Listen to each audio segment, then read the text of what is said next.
I am joined by Carla, Gautier, and Ezequiel, Vedana.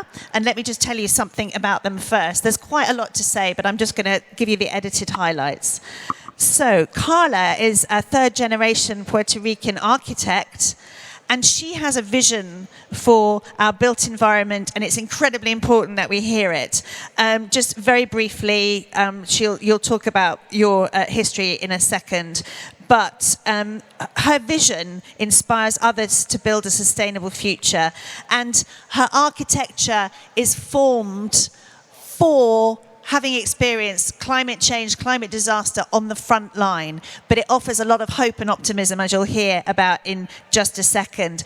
Ezequiel is the founder and CEO of PP. Let's see if we can guess what that is. Oh, you didn't. I'm going to tell you. An award-winning solution for saving water in toilets and urinals. That is one of my favorite subjects. But anyway, I'm going to let you talk about it today. Okay, Carla, just tell me a little bit about why you do what you do and what you do. Hello, everybody. My name is Carla Gautier. I'm an architect from Puerto Rico, and for those who are not sure where that is, it is an island in the Caribbean, and it is the gateway to the Americas. It's basically the first piece of land, which also means we are the first to get hit by every single hurricane that comes from Africa every single year. So we are in the forefront of climate change. We see it every year. And I actually have a question for people in the audience. Has anybody ever heard hurricanes are fun? No, I thought so. I used to say that, actually, because back in the day when I was a kid, hurricanes were, okay, they weren't too bad, and we actually got to go surfing in places where there was no waves before. But that has changed completely.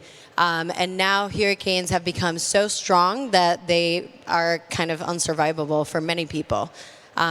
The reason I started Conti Design Build Studio was because back in 2017, Hurricane Maria destroyed my island. And in 48 hours, the island looked like an atomic bomb had fallen off on it. People had no water. They had no houses. 70,000 homes were destroyed in 48 hours. So it actually was a very interesting and sad scenario, but it also brought people to kind of the same level. And it made the community the strongest asset that we had. And that is why I do what I do today.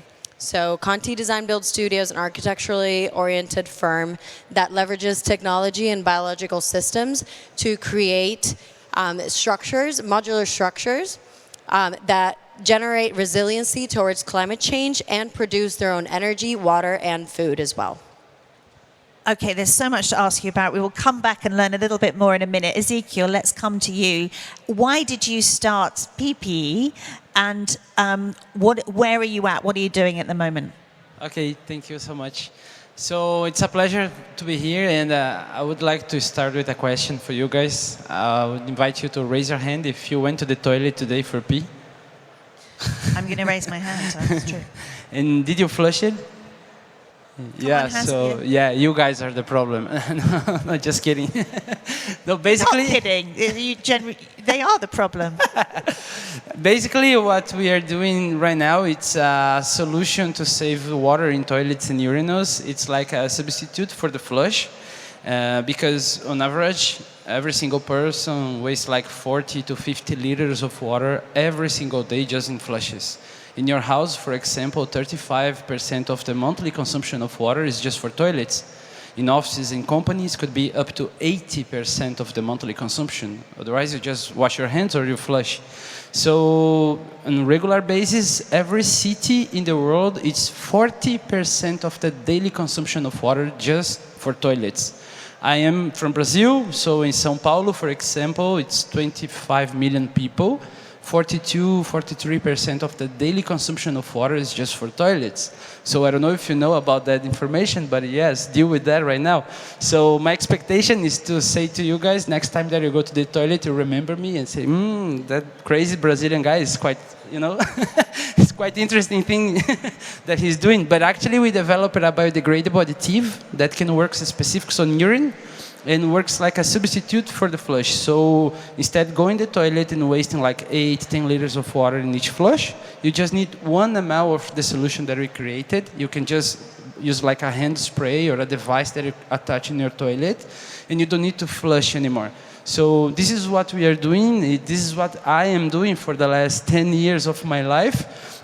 And right now I am based in Paris. We have been invited by the city of Paris to open our company in Paris and start the European market development right now. And right now we are mainly in Brazil, of course. It's like more than 4,000 clients, more than 200,000 people with daily access to our solution. We have clients and distributors in Chile. We are going to Mexico. Yes, basically it's this. Okay, amazing. I want to know from both of you, what have you learned about behavior change and solutions, on-the-ground solutions? So let's come to you, Carla. Does it take a lot to convince people to change the way they build houses and live in them, but in a post-disaster situation, it must be quicker, right? They must be more receptive to that.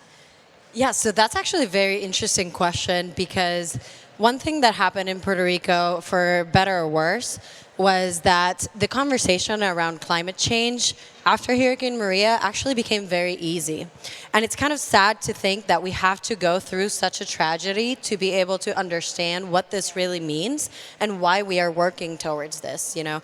But now, after what we went through, everyone wants solar. Everyone wants to be independent. You know, we realize that it is not sustainable to be able to have to depend on external grids, on governmental grids, on something that's too large to even maintain. So at this point, what we're trying to do is really look at buildings and look at construction in a completely different way, in a way that doesn't necessarily disrupt and destroy where we're building, but instead regenerates the space, because we can actually use nature to our benefit if we empower it as well. Wow. So you're basically talking about regenerative architecture. Can you give us a little hint of what that might mean, like what it looks like, or an example? Yeah, so that's actually a really cool question, because especially with Ezequiel, whom I met just 2 weeks ago, his product is one that is a very direct correlation to how we work in our buildings, right? So what we do is we're looking of, first of all, like we look at a site and we're not imposing, we're not tearing everything down. Instead, we're building around what we have. We're looking at the resources that are available, and we're looking into ways of how can we collect rainwater, for example. Now, collecting rainwater is something that is actually really hard to do, because rainwater is not necessarily potable. So you need to process it. You need to go through all these steps that make it really expensive. However, one thing that I thought when I met Ezequiel was, what if we don't have to use so much water in the first place? I mean, 40% of the water that my houses or the hotels or the businesses that I build, if we can eliminate that just by using Ezequiel's product, then all of a sudden, like, we're making a huge impact. I'm lowering the cost of the building, so that's an impact for the client as well, but also for the general community of Puerto Rico, who the government needs to be treating this water constantly. Very well said. Ezequiel, what do we know about behavior from your work that we can pass on and we can disseminate? How do we get these messages across? From my side, the hardest challenge is it's actually the common habits, I could say that, because we learn to use a flush when we are very young. You know, our mom teaches us like, oh, you need to flush. It's like 1 time, 2 times, etc. So we like growing with this, and today, I don't know, many people here have like 30s, 40s, whatever. So you are like 3, 4, 5 times a day going to the toilet and flushing. So you even think about what you are doing anymore. And the challenge that we face is to make people really think in the small acts they do every day, you know, like to see, okay, how much impact I'm doing just by pressing this button, by just using this amount of water. So people don't realize actually how much water they are wasting or using in the toilets, because it's something that is very, automatically want to do it. So for us, we really believe that we need not only to educate people, but also our vision for the future is trying to cross over the behavior, and I think that technology is a very good way to cross over the behavior change. Because if I had to, make 8 billion people change how they use a toilet, it would take like how many years, It's very far. So using technology, maybe we can, just jump to the end point that we are trying to achieve with the solution. So today we are doing this educational process, going to schools, universities, all this advocacy about toilet, etc. But I really believe that in the future, like in 40, 50 years, we are not using water anymore in our toilets. So yes, the future is coming, and it's quickly.